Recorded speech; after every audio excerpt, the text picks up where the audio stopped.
Hello and welcome to the course on Artificial Intelligence A to Z.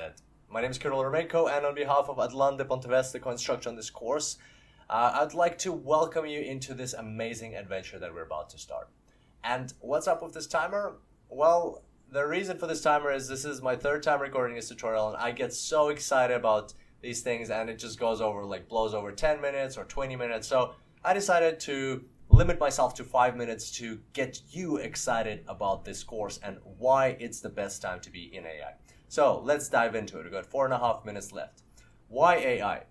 Well, we've all heard about applications of artificial intelligence that are popping up around us. Self-driving cars, medicine, heavy machinery, customer service, the list just keeps going on and on and on. But why right now? Why not 10 years ago or not 10 years later?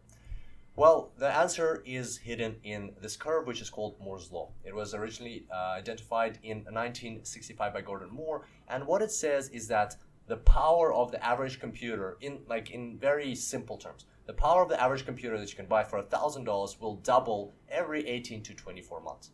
And that's been, as you can see, the law has held constant through good times and bad, war and peace, and recession, depressions. Nothing stops this curve.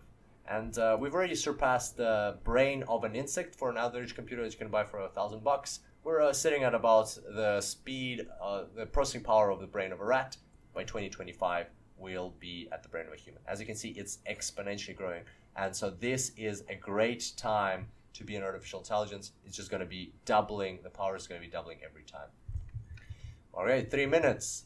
So some of my favorite examples are related to games like chess and Go. So in 1997, DeepMind was the first computer to beat Garry Kasparov in chess.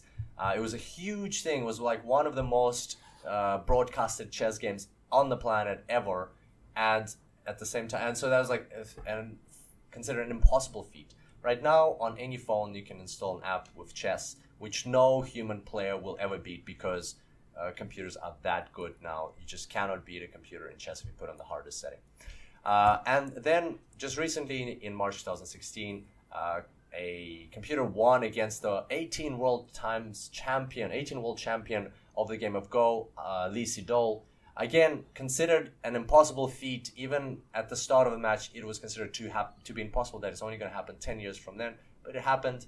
And by the way, if you'd find out a bit more about the game of Go, it's very, very exciting, very interesting. It's got 40 million players, 3,000-year-old game, very popular in China, Japan, and Korea, and it's much more complex than chess. So there's many more possible combinations. So again, something that was considered impossible is happening, and it's happening now, and much earlier than its time. So how are we going for time? 1 minute, 52 seconds. So that's what you'll see from this course. You'll see that we're using games to train AI. Why are we doing that? Because games are a confined environment where if we can beat a game using an artificial intelligence, that's exactly what they did. They applied artificial intelligence to a Google's warehouse to control the air cooling. And what they found is this is the electricity bill. Electricity consumption, you can see it's going like this. As soon as they switch on the AI, bam, goes down. And then they switch it back off, goes up. They were able to save 40% on their electricity bill, and I have 1 minute left. 40%. So you can find the full article on the DeepMind blog. That is insane. Imagine that for a company of Google's scale, which has millions and millions of servers. So there you go. That's your connection between applying artificial intelligence in games and applying it to business. Very, very closely related, and that's what you will be able to do after this course. And finally, one of my favorite blogs, waitbutwhy.com. Check it out. Amazing blog by Tim Urban. This is how he describes the situation we're in. This is us and technological progress. We're sitting here. This is what it looks like. It looks very, very linear, but because it's an exponential, boom, this is what's going to happen in the next years. And there's very strong evidence from the things we're seeing to suggest that we're sitting right over here on the kink of the curve. And that, my friends, in short, is why it's so exciting to be alive right now, why it's so exciting to be and get into and be in the space of artificial intelligence, because the power you'll have, the applications that you will be able to create, or the ways you'll be able to apply it, is going to be intense and insane.